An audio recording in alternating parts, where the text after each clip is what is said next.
इधर आओ, मेरे से बात करो, मुझे अपनी समस्या समझाओ। आओ, आ जाओ आ जाओ आ जाओ। अरे मार क्यों रहे इनको? इनसे कहिए आ जाओ आ जाओ आ जाओ। मैं बुला रही हूं, आने दीजिए, आने दीजिए इन्हें। आ जाओ बेटा।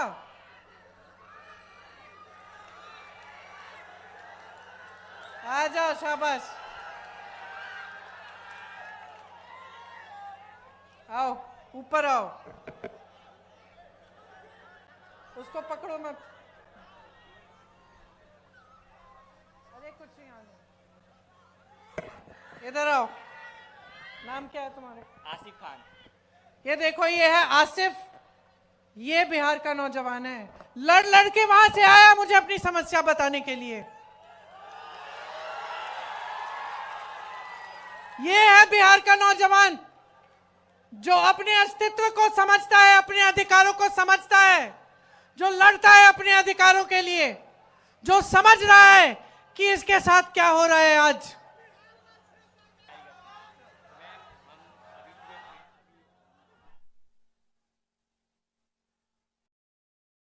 सुनिए, ये क्या बता रहे हैं मुझे कि इनके भाई ने नीट का एग्जाम दिया और उनके जैसे जो अभी एसएससी का एग्जाम, एसएससी का एग्जाम हुआ, उन्होंने काफी नौजवानों ने वो एग्जाम दिया और ये मुझे बता रहे हैं कि जिस तरह से रिजल्ट आ रहे हैं उससे दिख रहा है कि फिर से पेपर लीक हुआ है।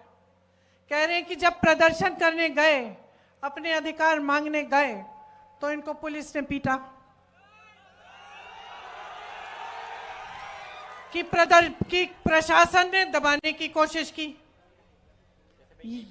जैसे यहां पे जब अपनी बात करने लगे तो आपने इनको रोका। पुलिस वाले मेरे साथी हैं। आपकी गलती नहीं है, आपकी गलती नहीं है, आप अपनी ड्यूटी कर रहे हैं। आपको बताया गया है कि आपकी ड्यूटी जनता की आवाज को दबाना है, ये बताया गया है। क्योंकि आपकी सरकार है वो ऐसी सरकार है जो जनता की आवाज सुनना नहीं चाहती है। मैं आपको एक बात बताना चाहती हूं, मेरे बचपन की बात है। मेरे पिताजी प्रधानमंत्री थे, मैं उनके साथ अमेठी गई। अमेठी उनका संसदीय क्षेत्र था। बैठ जाइए आप। मैं उनके साथ अमेठी गई, छोटी सी थी, 10-12 साल की थी, पीछे पीछे चलती थी।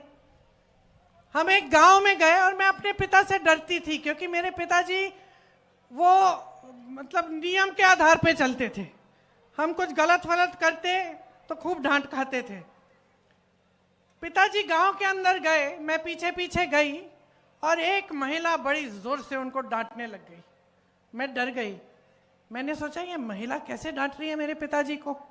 अब आप सोचिए, मेरे पिताजी प्रधानमंत्री थे, गांव के अंदर गए, गांव की महिला ने उनको खूब डांटा कस के। क्यों? क्योंकि भैया तुम 7 महीने पहले आए थे, तुमने हमें कहा था कि यहाँ पे नल लगवाओगे। 7 महीने निकल गए हैं, तुम हमारे सांसद हो, तुम प्रधानमंत्री हो, अभी तक तुमने नल नहीं लगवाया। डांटा उन्होंने। तो मैंने सोचा, मैं छोटी सी थी, मैंने सोचा तो भैया अब तो पिताजी डांटेंगे, तो मैं और डर गई। पिताजी ने डांटा नहीं, डांटा नहीं, प्यार से बात किया, बोला बहन यहां आओ, समझाया कि इस नल को मैंने सैंक्शन कर लिया है, इसमें समय लगता है, ये हो जाएगा, ये अगले 1-2 महीने में तुम्हारा नल लग जाएगा।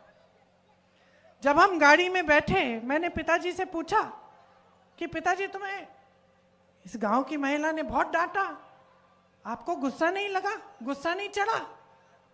कहते बिल्कुल नहीं चढ़ा बेटी, क्योंकि ये मेरा कर्तव्य है और जब वो मुझे डांटती हैं तो वो सही करती हैं, उनका अधिकार है, मेरा कर्तव्य है उनके लिए काम करना, मैं उनका सेवक हूं।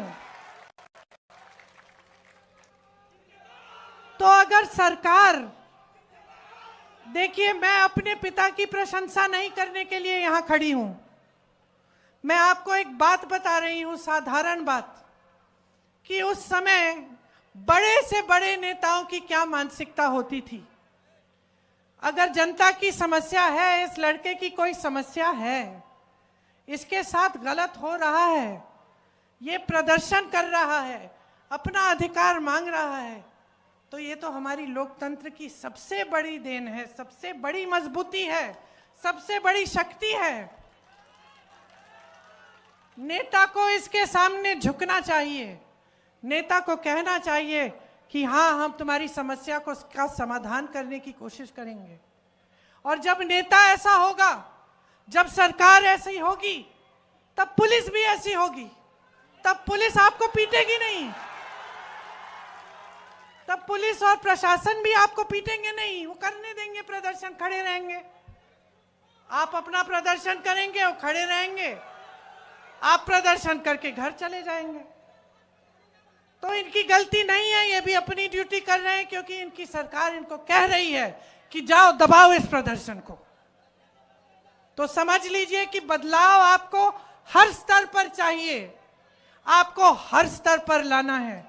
आपको मानसिकता का बदलाव चाहिए, आपको सरकार जैसे चलती है उसमें बदलाव चाहिए, आपको भ्रष्टाचार खत्म कराने के लिए बदलाव चाहिए, आपको विकास लाने के लिए बदलाव चाहिए, आपको अपने भविष्य को मजबूत बनाने के लिए बदलाव चाहिए।